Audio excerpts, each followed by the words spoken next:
Welcome to Rosedale channel. I'm Sheppy. Flood warnings are in place to the north and south of Adelaide, including in SA's premier wine districts, while thousands remain without power after strong winds lashed the state overnight. Parts of the Barossa Valley have been inundated with floodwaters after the Nuriootpa River broke its banks overnight. Residents in Nuriootpa, Tanunda, Rowland Flat, Rosedale, Kingsford and the area between Nuriootpa and the Turretfield Dam were told to follow their emergency flood plans. Homes in the low-lying areas of Tanunda are under threat as floodwaters rapidly rise. As the water edged closer to Tim Linus's Tanunda home of 19 years, he said he could not believe his eyes. "When we built the house, we built where we knew we would be safe, but we are testing the limits at the moment," he said. "We've got our fingers crossed at the moment." CFS crews delivered sandbags to his home at about 4 a.m. when the water started rapidly rising. The area has not flooded since 1983. The rising floodwaters forced the late-night evacuation of campers at the caravan park in Tanunda. Southeast of the Barossa, the Nuriootpa River merges with the South Pa River at Gawler, forming the Gawler River, which is also at risk of flooding.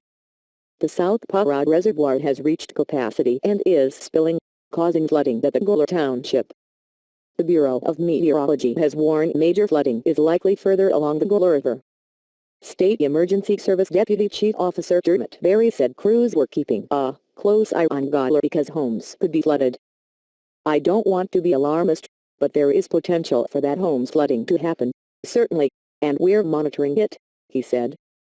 Mr. Berry said floodwaters were also threatening major highway Port Wakefield Road, north of Adelaide, as well as the rail line running north to Port Augusta. Mr. Berry said there was also concerns about the Brown River near Port Pirie.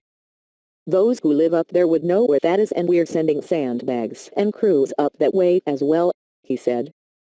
He said the situation across the state was constantly changing. "Some of the rivers we thought had peaked already and were starting to ebb have now started to rise again," he said. People rescued from vehicles.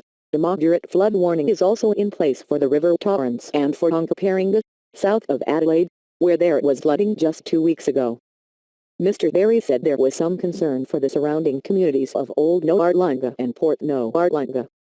Several flood warnings remain in place around South Australia as rivers and creeks continue to rise. Terry Dwyer from the State Emergency Service reminded people to steer clear of flood waters after several people had to be rescued from the tops of their vehicles after attempting to drive through waters overnight. "The people that were stranded probably were caught by the vast amount of water coming down in a real rush," he said. He said he was driving around to see how bad the waters were and if anyone needed assistance when he got stuck. "All of a sudden the water was up probably to the guards and had water coming into the car," he said. "The CFS came in and we jumped in the truck. They brought us out and then pulled it out with the CFS." Clare Valley inundated by floodwaters.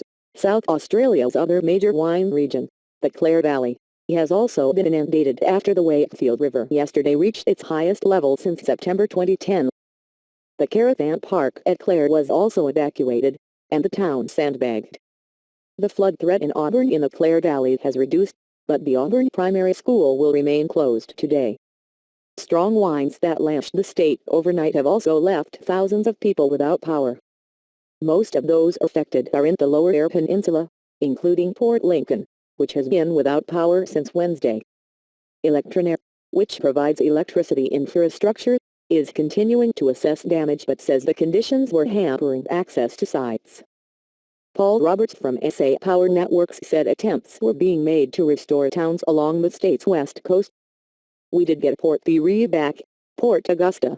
We have restored Whyalla and we're moving slowly as we get some supplies that allows us to Eyre Peninsula," he told 891 ABC Adelaide. "We may have some further issues in Port Lincoln." The tourist town of Honduras in the Adelaide Hills has been without power since 6:30 p.m. Thursday, and it is not expected to be reconnected until late this afternoon. A severe weather warning for destructive winds across the state has now been cancelled. State Emergency Service to assess damage. State Emergency Service Deputy Chief Officer Dermot Berry said crews would have a chance to assess the scope of the damage today. "The weather has eased overnight, which is the good news," he said. We'll be able to get some aircraft up this morning and get a better understand of the extent of the damage. We'll have initial damage crews go out and get some real intel into the number of properties that have been damaged. Thanks for watching. I'm Chappie.